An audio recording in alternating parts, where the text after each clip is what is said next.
Fala pessoal, este é mais um vídeo do Colabora Virtual e hoje a gente vai falar um pouco sobre a calorimetria, mais precisamente nas reações químicas. O conceito de calorimetria basicamente é a medida do fluxo de calor. Nós sabemos que corpos que possuem temperaturas diferentes trocam uma certa quantidade de calor até entrarem em equilíbrio térmico, até atingirem uma temperatura equivalente. E eu vou apresentar alguns conceitos para vocês que vai ser bastante útil neste tópico, O primeiro deles é a variação de entalpia, o ΔH.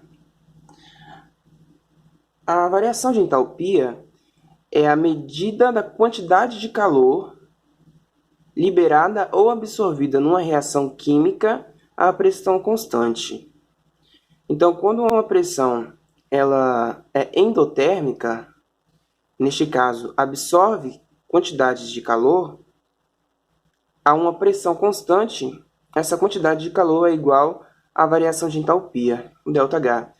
E quando libera também calor, a uma pressão constante, essa quantidade de calor liberada é denominada a variação de entalpia, ok? Próximo tópico é a capacidade calorífica, que eu carinhosamente chamei de Czão. A capacidade calorífica de um objeto é a quantidade de calor, coloquei aqui em joules, quantidade de calor absorvida para que o corpo aumente em 1 Kelvin na sua temperatura.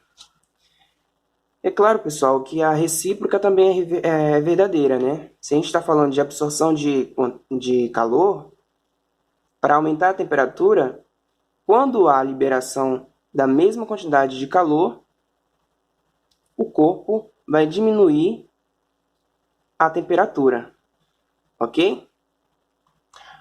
O próximo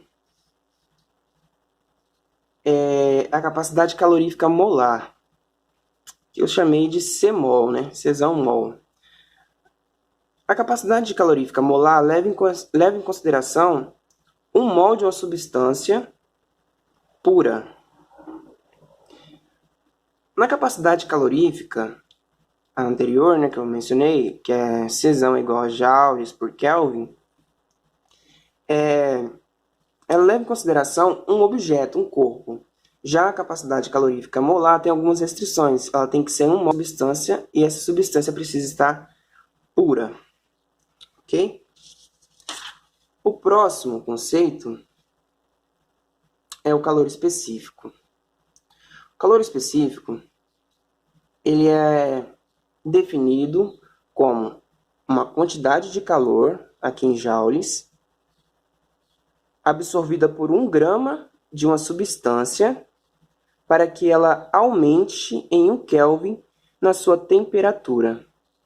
Ou a quantidade de calor, eu coloquei aqui em joules, é liberada em 1 grama de substância para que ela diminua em 1 Kelvin na sua temperatura.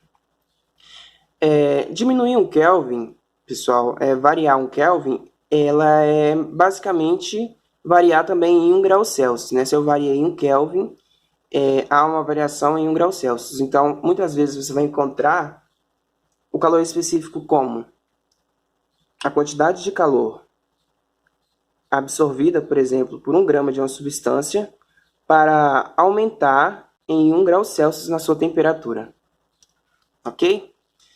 Um exemplo, aqui eu coloquei para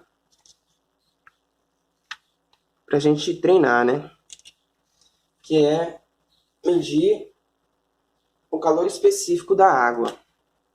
Bom, experimentalmente, a água, ela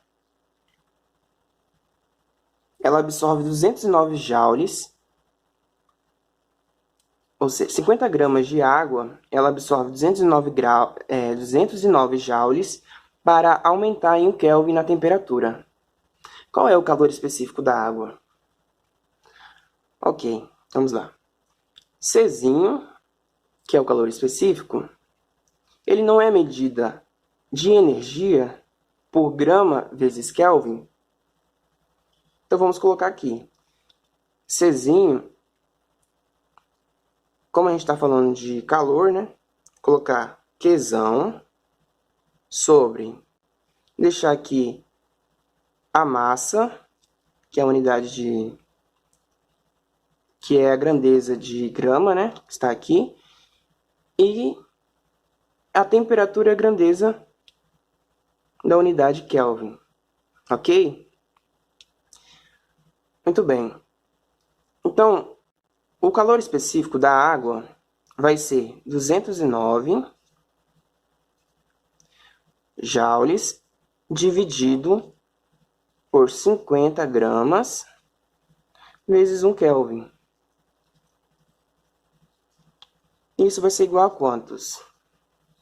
Vai ser igual a 4,18 joules por grama Kelvin. O que isso quer dizer, então, pessoal, essa leitura dessa expressão aqui? A água, 1 grama de água, precisa absorver 4,18 joules para que ela consiga aumentar em 1 Kelvin na sua temperatura, certo?